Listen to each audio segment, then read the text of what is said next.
Okay. So, good morning mga katanim. Nandito muli tayo sa Micos Farm, no?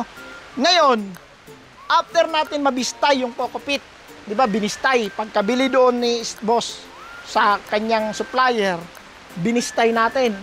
Ano bistay? Panoorin niyo na lang mga katanim yung video, no? Yung nakaraang post natin. Ngayon, ang kailangan natin ay i-buffer. Kung sa conventional farming, ito yung pagka-tapos mo i-ano yung lupa, naglalagay ka ng pabaon bago ka magtanim. Aabono ka muna. O, di ba? Wala pa nga, abonado ka. Ganon, dito, buffering ang tawag. No, buffering para maganda yung seedling. Ito rin yung way na para ma-disinfect yung Coco Peat natin. So, paano conversion? Paano pamamaraan? So, ito, panoorin nyo itong mga katanim at pakishare na rin ng video. Ang primary na gamit natin ay yung ating calcium nitrate.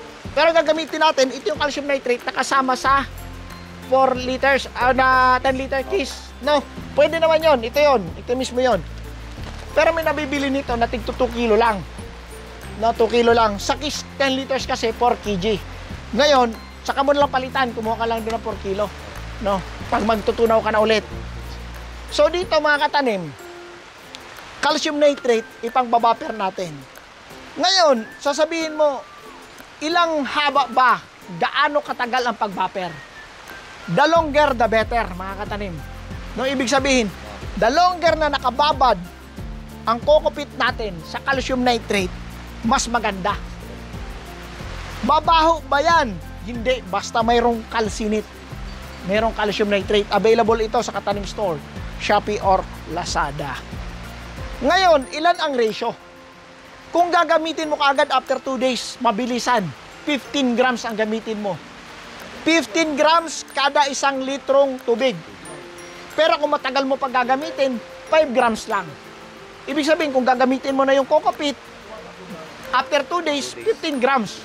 Pero pag matagal po? Pag matagal, 5 grams lang. 5 grams. Okay? Kada 1 litro na tubig. So itong drum natin ay 200 liters. 200 liters ito, biniyak natin. So tig 100 liters na lang. 100, 100. Kung 15 grams sa gagamitin natin kada 1 litro, ilang gramo ba ng calcinate? 5 sa 100. Sa 15 grams, 150. 150 grams. In just 2 days, pwede mo nang gamitin. Pero kung 1 week, 1 week, 5 grams. 5 grams. 1 week. So 50. So 100. Oh, okay? Now, sa 100, 100 liters, mami, 1.5. 1.5 po. Sa 100 liters, 1.5 kilo. No, 1.5 kilo na calcinate. Pero 2 days lang, magamit mo na. Pero kung 5 days mo bago gamitin ang Coco Peat, kahit sa 5 grams per liter, 500 dito sa 100 liters natin. Ang tubig mga katanim, kailangan masabaw. Mas madaming tubig kumpara sa... Okay, so paano paparaan? Pwede mong tunawin muna bago mo ibuhos, or ilagay mo dyan yung powder na natimbang mo, itong granules na to, saka mo lagyan ng tubig. Pwede yon, either or. No? Pero para evenly distributed, mas maganda tunawin. Okay? Katanim, paano kung nakapagtunaw ako ng A? Di ba? Nakapagtunaw ako ng A, ilang ml nun? Kung 100 liters.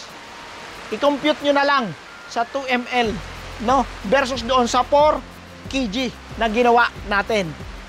Okay, so may ratio naman tayo, 4 kg ang bawat 10 liters, no? Pwede naman niya makompute doon sa equivalent ng 5 grams kung 5 days prior mo gamitin, or 15 grams kung 2 days naman gagamitin ka agad. So boss, kailan ka ba magtatanim? After 2 days, after 5 days? After 5 days. After Tuesday, pwede ka na magtanim. Kung wala nagpagawa rito. 15 grams, so 1.5. 1.5. Okay. Direct sowing. Direct sowing, gagamitin mo na yung Coco Peat, pipigaan mo, lalagyan natin. Mamaya gawin natin yon. Okay, so itari muna natin. Kukuha ka ng calcium nitrate, ilan? 15? 15 1.5. 1.5 grams. Oo, 1.5 kilo. Oh, Nakasiro. nakatari na.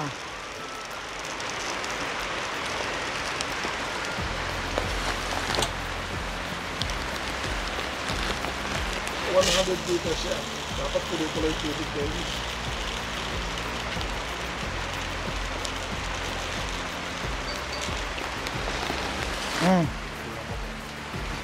Wala pa eh. Sige, Akin. 1.4.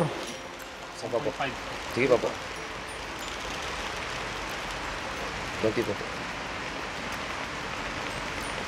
70, 80, 90 off. Cellphone mo pala ito, boss.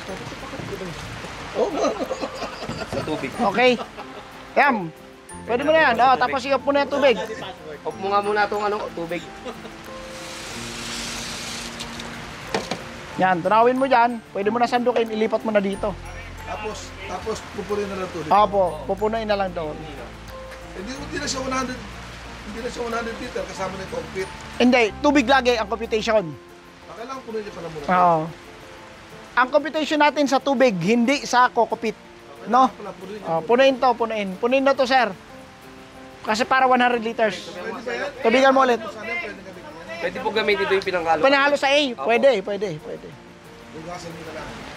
5 grams per liter. Pag 5 days mo pa gagamitin. 5 days, okay. Eh, kung bukas mo na gamitin, 15 grams ka. 15 grams per liter. Okay. After mo niyan na pipigaan mo na yan, ha?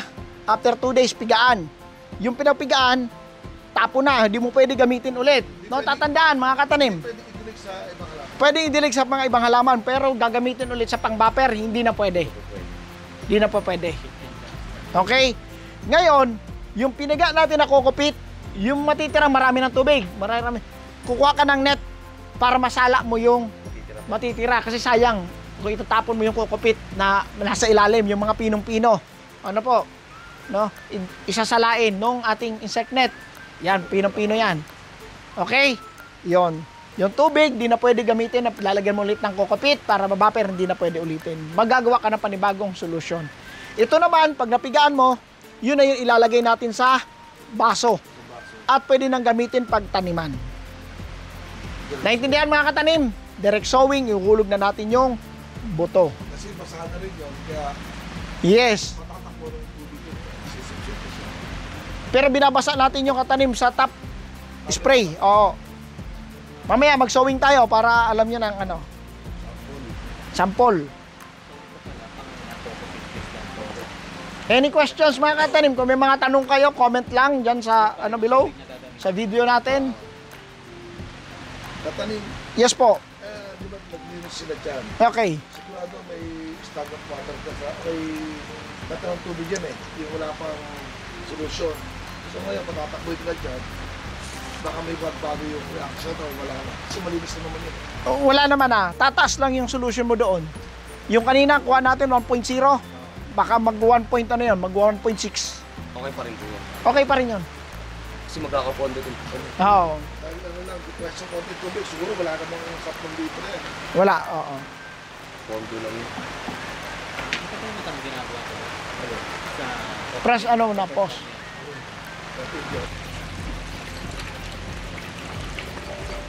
So, yun mga katanim, isinalin na natin yung solusyon. Oh, baka umapaw. Yan, okay na yan. So, ganyan mga katanim ha. Sige, buso po yan. Yan. So, ganito dapat mga katanim ang pag-buffer. Mas marami ang tubig, no? Kumpara doon sa kokopit natin. Yan, ganyan, masabaw. Yan, no? Okay? Naintindihan ba? I hope na nakuha nyo to mga katanim. Ayan. Tinunaw natin yung ating kalsinit doon sa tubig, then sinalin natin dito. Ayan.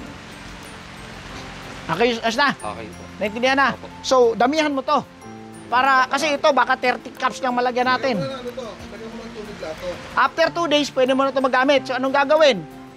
Kuhanin mo lang to, pigaan. Okay? Hindi pa lang siya pwedeng red. Na, pigaan. Ngayon, pag napiga mo to, lalagay ka ng lagayan. No? Yung lagayan, kunyari, yung lagayan mo yung planggana. Opo. Okay? Yan. Hindi, okay lang. Sample lang. Yung planggana, saka natin to ano doon. Nakita mo to buo-buo. Opo. Kailangan mo to ibuhaghag bago mo ilagay sa Kailangan po pala iyan. Oo, buhaghag. Kasi pag piniga mo to, Oo siya. buo. Ganyan. Hindi mo siya pwedeng erekta Erekta. Kailangan ibuhaghag mo siya. Okay? Po. Yan. Ganyan ang buffering. Di na. Hindi na natin binibilad. Rekta na yan. Pagkapiga mo, lagay sa baso, lagyan ng buto, tapos. So next video natin, sowing na tayo. Okay, at saka transplanting. Okay? So I hope nasusundan nyo ang series na to mga katanim ha. Love yan. Pakishare na video. Love, Dennis. Love Dennis. Focus ako sir. Okay.